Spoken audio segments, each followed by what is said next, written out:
یا غوث اعظم یا غوث اعظم یا غوث اعظم یا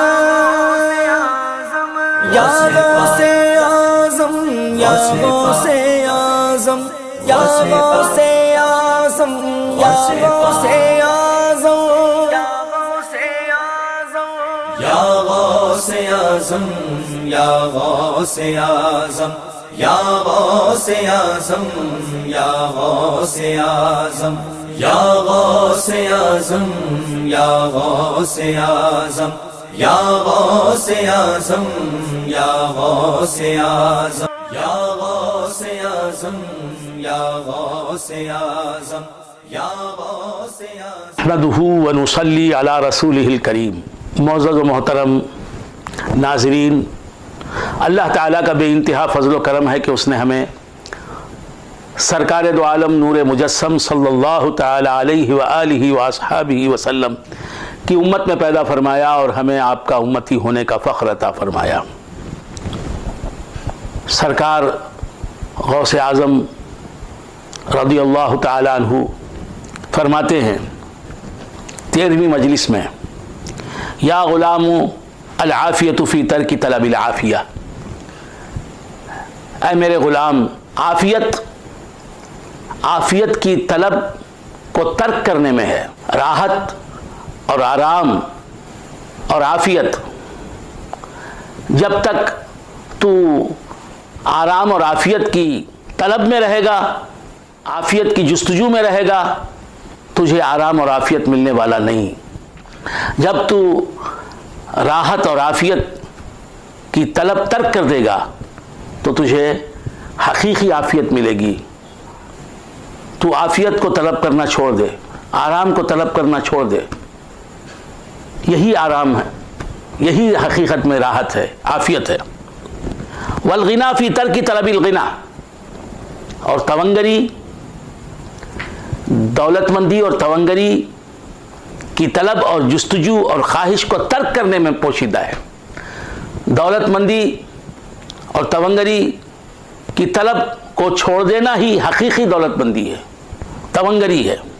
والدواء فی ترک طلب الدواء، اور دوا کے طلب کرنے کو چھوڑ دینے میں پوشیدہ ہے۔ تو دوا اور علاج کی طلب چھوڑ دے، یہی تیری دوا ہے حقیقت میں۔ کل الدواء فی التسلیم الی الحق، تیرے ہر مرض کا علاج، تیری ہر پریشانی کا علاج، تیری ہر مشکل کا حل اللہ تبارک و تعالیٰ پر توکل، اللہ تبارک و تعالیٰ کو اپنے تمام کام سونپ دینے میں پوشیدہ ہے۔ تو منزل مقصود کو اس وقت پہنچے گا جب تو اپنا ہر معاملہ اللہ کے سپرد کر دے گا۔ کل الدواء فی التسلیم الی الحق عز وجل، ہر معاملہ اپنا اللہ کے حوالے کر دے۔ یہ تسلیم اور تفویض تیرے لیے ہر مرض کا علاج ہے۔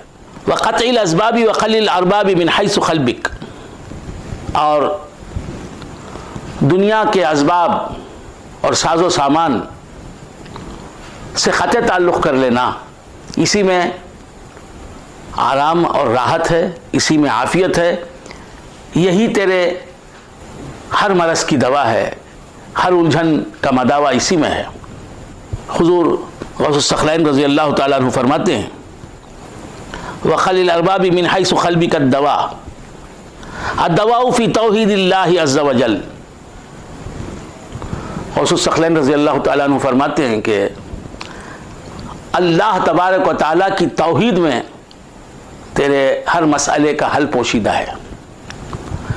اللہ ہی کو معبود برحق ماننا اور اللہ ہی کو حقیقی نافع ماننا، حقیقی زار ماننا، اللہ ہی کو حقیقت میں نفع دینے والا ماننا اور اللہ ہی کو حقیقت میں نقصان پہنچانے والا ماننا، اللہ ہی کو اپنا مقصود ماننا، یہ ہے توحید۔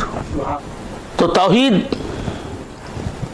حضور غوث الثقلین رضی اللہ تعالیٰ عنہ فرماتے ہیں کہ انسان کے ہر دکھ کا مداوا ہے، اور توحید کا تعلق، اصل تعلق توحید کا قلب سے ہے، زبان سے نہیں۔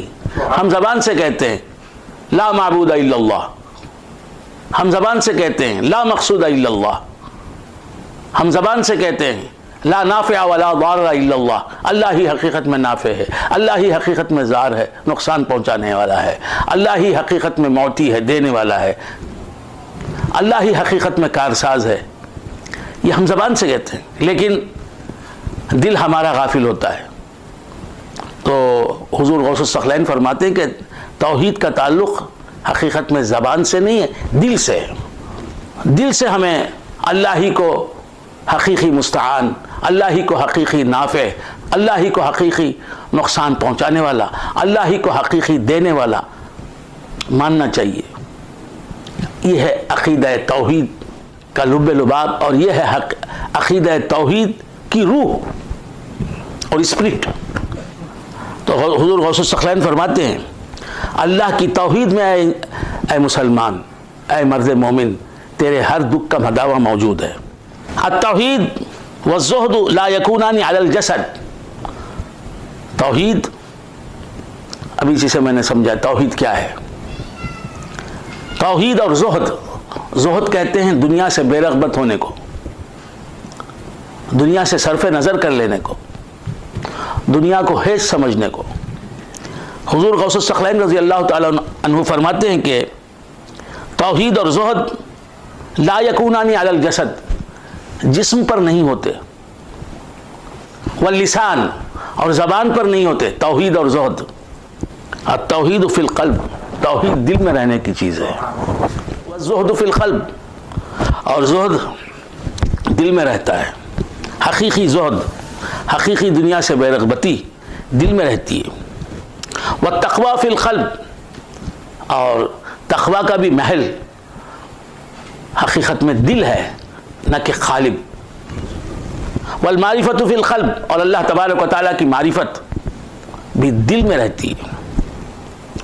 اصل معرفت کا ٹھکانہ دل ہے۔ والعلم بالحق، اللہ تبارک و تعالیٰ کی ذات و صفات کا علم بھی حقیقت میں دل میں رہتا ہے، اس کا حقیقی مقام قلب ہے۔ ومحبت اللہ عز وجل فی القلب، اللہ تبارک و تعالیٰ کی محبت کا اصل مقام، اصل مسکن دل ہے مرد مومن کا۔ والقرب منہ فی القلب، اور اللہ تبارک و تعالیٰ سے بندہ جو قریب ہوتا ہے وہ دل کے ذریعے قریب ہوتا ہے۔ اللہ کا قرب بھی بندہ مومن کے دل میں رہنے والی کیفیت کا نام ہے۔ کن عاقلا، حضور غوث الثقلین رضی اللہ تعالیٰ عنہ فرماتے ہیں کہ اے بندہ مومن، تو عاقل ہو، دنیا کو سب کچھ سمجھنے والا، دنیا کی راحت کو سب کچھ سمجھنے والا، دنیا کے دھن کو سب کچھ سمجھنے والا، دنیا کی شہرت اور مقبولیت کو سب کچھ سمجھنے والا، وہ عاقل نہیں ہے۔ دنیا کی مختصر زندگی کو سب کچھ سمجھنے والا اور آخرت کو بھولنے والا، وہ عاقل نہیں۔ حضور غوث الثقلین رضی اللہ تعالیٰ عنہ فرماتے ہیں کن عاقلا، عقل مند بن، لا تتحوس، بالحوث مت بن، حوث کا فرما بردار مت بن، خواہشات نفسانی کا پیرو مت بن، ولا تتصنع، بناوٹ سے کام نہ لے، تصنع اور بناوٹ سے کام نہ لے، ولا تتکلف، تکلف کو چھوڑ دے، وانت فی حوث وتصنع، تیری حالت یہ ہے کہ تو حوث میں مبتلا ہے، حرص دنیا میں مبتلا ہے، خواہشات نفسانی میں مبتلا ہے، اور تو بناوٹی زندگی گزار رہا ہے، لوگوں کو دکھانے کے لیے۔ تیرا باطن کچھ اور ہے اور تیرا ظاہر کچھ اور ہے۔ وتکلف وکذب، اور تو تکلف سے کام لے رہا ہے۔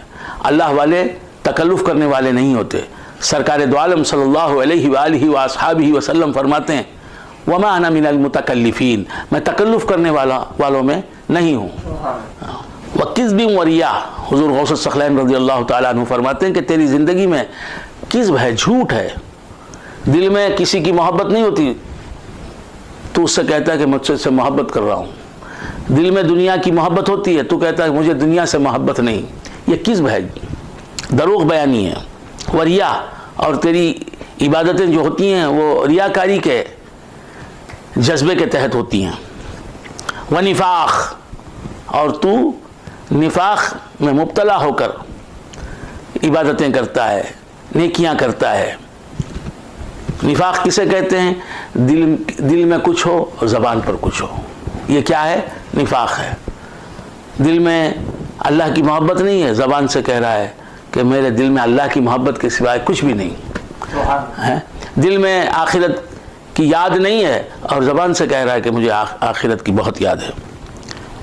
کل ہمی کا استجلاب الخالق الائک، حضور غوث الثقلین رضی اللہ تعالیٰ عنہ فرماتے ہیں تیری پوری توجہ مخلوق کو اپنی طرف کھینچنے میں لگی ہوئی ہے، تیری پوری توجہ مخلوق کو اپنی طرف لانے میں لگی ہوئی ہے، دنیا کی راحتیں سمیٹنے میں لگی ہوئی ہے، تیری پوری توجہ ہے اس بات پر کہ تو دولت مند بن جائے، شہرت یافتہ ہو جائے، مقبول خلائق ہو جائے۔ دنیا کو سمیٹنے میں، مخلوق کو اپنی طرف کرنے میں تو لگا ہوا ہے۔ اما تعلم انک کلما خطوت بقلبک خطوۃ الی الخلق بعدت من الحق، کیا تو یہ نہیں جانتا کہ جب تو ایک قدم مخلوق کی طرف بڑھتا ہے، ایک قدم تو مخلوق کی طرف بڑھاتا ہے تو خالق سے ایک قدم دور ہو جاتا ہے۔ جو مخلوق کی طرف بڑھے گا خالق سے دور ہوگا، جو مخلوق سے قریب ہوگا خالق کا بعد اس کے حصے میں آئے گا۔ تدعی انک طالب الحق، تو دعویٰ کرتا ہے کہ میں طالب حق ہوں، میں اللہ تبارک و تعالیٰ کا طالب ہوں، انک طالب الحق عز وجل، تو دعویٰ تو یہ کر رہا ہے کہ میں طالب الحق ہوں، طالب المولا ہوں، مولا کا طلبگار ہوں، دنیا کا طلبگار نہیں ہوں۔ وانت طالب الخلق، حضور غوث الثقلین رضی اللہ تعالیٰ عنہ فرماتے ہیں کہ حقیقت یہ ہے کہ تو مخلوق کا طلبگار ہے، خالق کا طلبگار نہیں، تو خلق کا طلبگار ہے، حق کا طلبگار نہیں۔ مثلک مثل من قال اريد ان امضي الى مکہ وتوجہ الى خراسان، حضور غوث الثقلین رضی اللہ تعالیٰ عنہ فرماتے ہیں کہ اے مسلمان، تیری مثال اس شخص کی سی ہے، تو اس شخص کے مانند ہے جو کہتا ہے، جس نے کہا کہ اريد ان امضي الى مکہ، میں مکے کی طرف جانا چاہتا ہوں، مکے کو جانا چاہتا ہوں، اور اس کا رخ خراسان کی طرف ہے، وہ خراسان کے راستے پر چل رہا ہے، خراسان کی طرف اس کا رخ ہے، اور کہہ رہا ہے کہ میں مکے کی طرف بڑھ رہا ہوں۔ فبعد من مکہ، اور وہ شخص جتنا خراسان کی طرف بڑھے گا مکے سے اتنا ہی دور ہو جائے گا۔ تیری حالت بھی یہی ہے کہ تو کہتا ہے میں اللہ کی طرف بڑھ رہا ہوں، حالانکہ تو بڑھ رہا ہوتا ہے دنیا کی طرف۔ تدعی ان قلبک قد خرج من الخلق، تو یہ دعویٰ کرتا ہے کہ تیرا دل مخلوق سے دور ہو گیا، مخلوق سے بیزار ہو گیا، مخلوق سے غافل ہو گیا۔ وانت تخافهم، حالانکہ تو مخلوق سے ڈر رہا ہے، جو شخص مخلوق سے ڈر رہا ہے وہ اللہ تبارک و تعالیٰ کی محبت سے مالا مال نہیں ہو سکتا، اس کے دل سے دنیا دور نہیں ہو سکتی جو مخلوق سے ڈرتا ہے۔ وترجوہم، تو مخلوق سے امیدیں لگائے بیٹھا ہے اور کہہ رہا ہے کہ دنیا میرے دل سے نکل گئی۔ ظاہرک الزہد، تیرا ظاہر تو بتا رہا ہے کہ تو زاہد ہے، دنیا سے بے رغبت ہے، دنیا بیزار ہے۔ وباطنک الخلق، حالانکہ تیرا حال کیا ہے کہ تیرے باطن میں مخلوق ہی بھری ہوئی ہے، تیرے دل میں مخلوق ہی مخلوق ہے۔ ھذا امر لا یجیء بلخلقۃ اللسان، حضور غوث الثقلین رضی اللہ تعالیٰ عنہ فرماتے ہیں کہ خالق کی محبت یہ صرف زبانی جمع خرچ سے حاصل نہیں ہو سکتی۔ اللہ تبارک و تعالیٰ کا قرب، اللہ تبارک و تعالیٰ کی محبت یہ صرف زبان کے دعوے سے حاصل نہیں ہوتی، یہ وہ حالت ہے جس میں هذه الحالة ليس فيها خلق ولا دنیا والآخرہ، جو اللہ کا ہو جاتا ہے، اللہ سے قریب ہو جاتا ہے، وہ ایسی حالت میں ہوتا ہے کہ جس میں نہ مخلوق کی توجہ ہوتی ہے، نہ دنیا کی طرف توجہ ہوتی ہے، نہ آخرت کی طرف توجہ ہوتی ہے، وہاں ما سوی اللہ ہوتا ہی نہیں فی الجملہ۔ حقیقت میں مکمل طور پر جو خالق کا قرب حاصل کر لیتا ہے، اللہ کا قرب حاصل کر لیتا ہے، وہ مخلوق سے بالکل بے نیاز اور غافل ہو جاتا ہے۔ اللہ تبارک و تعالیٰ سے دعا ہے کہ اللہ تبارک و تعالیٰ ہمیں حضور غوث الثقلین رضی اللہ تعالیٰ عنہ کے ان ارشادات پر عمل پیرا ہونے کی توفیق یا غوث اعظم، یا غوث اعظم۔